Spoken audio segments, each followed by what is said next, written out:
Good afternoon. I hope all of you had a great start to your school year. It's been great being able to see all of you in the building and be able to watch you interact with students as I've walked by classrooms. One thing I wanted to talk about today was attendance because I've gotten a lot of calls. And we are taking attendance using the e-learning attendance sheet like we did this past spring. But this was going to be a refresher for some of you that may have forgotten how we do it. And for those of you that have never done it this way, hopefully this will help you be able to navigate that. So the first thing I'm going to do is show you guys an email that I'll be sending out to you shortly. So this email, as you can see, has a link to the e-learning attendance spreadsheet. Also has a link to the no internet list, which we'll talk about a little later. I would go ahead and bookmark the e-learning attendance sheet. So to do that, I click on the e-learning attendance sheet. I click and that opens up. Here it is now, opened on my computer. So the next thing I'm going to do is I'm going to look at this, and it kind of looks like a hot mess. We got a kid who signed in yesterday at 9 o'clock, and then this is the order they signed in today. But if I click on sorted by teacher, you'll now see all of Mr. Ames's students at the top. All of Mr. Raid's students would be at the bottom. But if you're somewhere in the middle and you don't want to do all that scrolling, if you hit Command and F on your keyboard at the same time, it'll open this little search bar, and you can search for your name. So because I'm going to take attendance for our release teacher, who is responsible for students who are in online study hall and the American Sign Language class, which meets online during first period, I am going to type in release teacher. It'll now take me to the release teacher, and you can see the students right here. So the next thing I need to do is I need to open PowerSchool. There you go. That was pretty quick. So if we look, we can see here's the American Sign Language class. Here's online study hall. If I click on the chair for me, for you, you would just open this in Power Teacher, which I can't take attendance in Power Teacher as an administrator, so it won't give me access to that. So I'm using it here, and it looks about the same. So there's a new button here that I really like. It says show multiple sections. So remember, this teacher has both online study hall and American Sign Language. So if I click on show multiple sections, it'll go from just online study hall to showing here's my American Sign Language students, here's my online study hall students. The next thing is this group by track. So I'm going to turn that on, and it's going to divide the students into my virtual students and my in-present. So track A is in present, track B is virtual.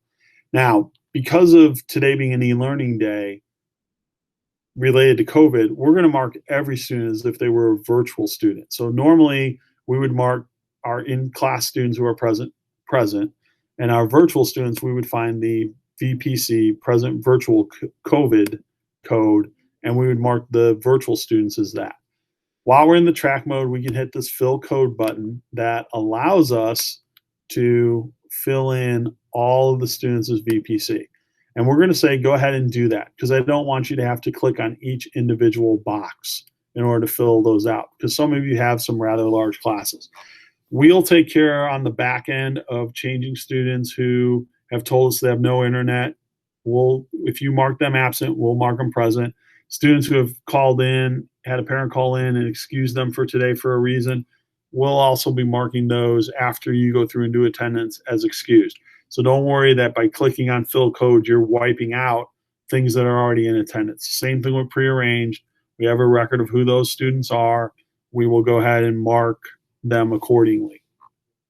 So the next thing I'm going to do is I'm going to turn this group by track off. So now it shows my students in each class, but alphabetically, and there's no divide.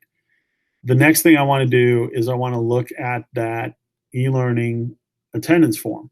So I've already clicked on the link in my email.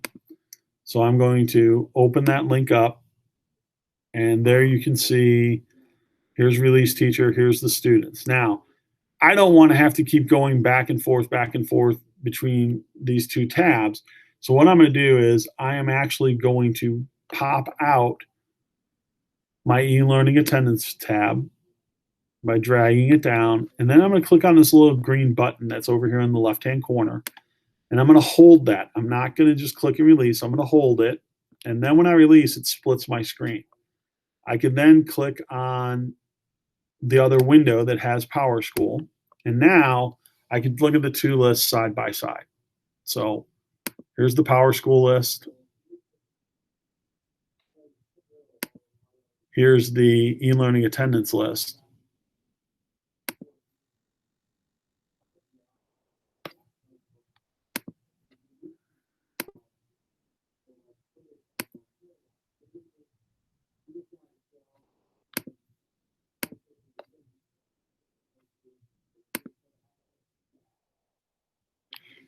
Here's both lists side by side, so you can see it that way. So I'm going to go to online study hall first, and there's Jaden Alexander, so he's already present. Here's Keegan Bauman. Ooh, there's two in between that have not signed the learning attendance form yet.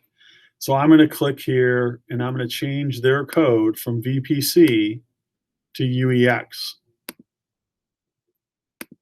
And now they're marked unexcused. I would continue down for all the students till I got to the end. And when I get to the bottom, I'm going to hit submit, and it's going to submit that attendance.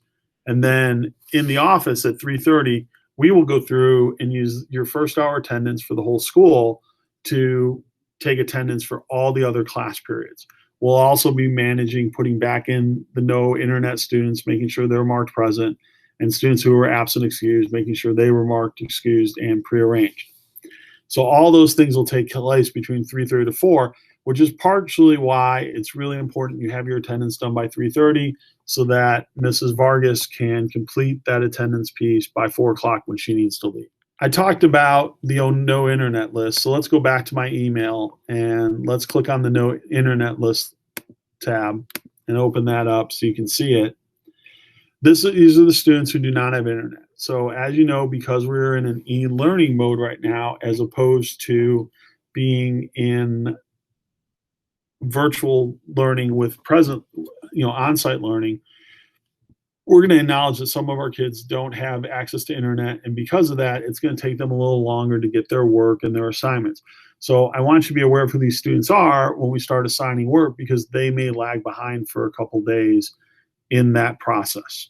Okay, so I just wanted everyone to be aware of that list and to know that they're not going to show up as being marked a certain way when you look at attendance as they were in the past until we corrected it at the end of the day. So I want you to just be aware of this. Make sure you're checking that list on a daily basis. You can see where it says, 8:12, and then we'll have 8:13 will be over here the next day, and we'll probably have a new tab for every week. So that's kind of the short, quick e-learning attendance, how to use the e-learning attendance form. I hope this video is helpful. I hope it explains how to do things, and I hope it's useful to you. If you have any questions or concerns, please go ahead and text me at 574-780-5501 so I can come to your room and try and help you, where I can kind of look at your computer and explain things a little better. That's all. Hope you all have a great day. Thank you, and best of luck on the rest of the school day today.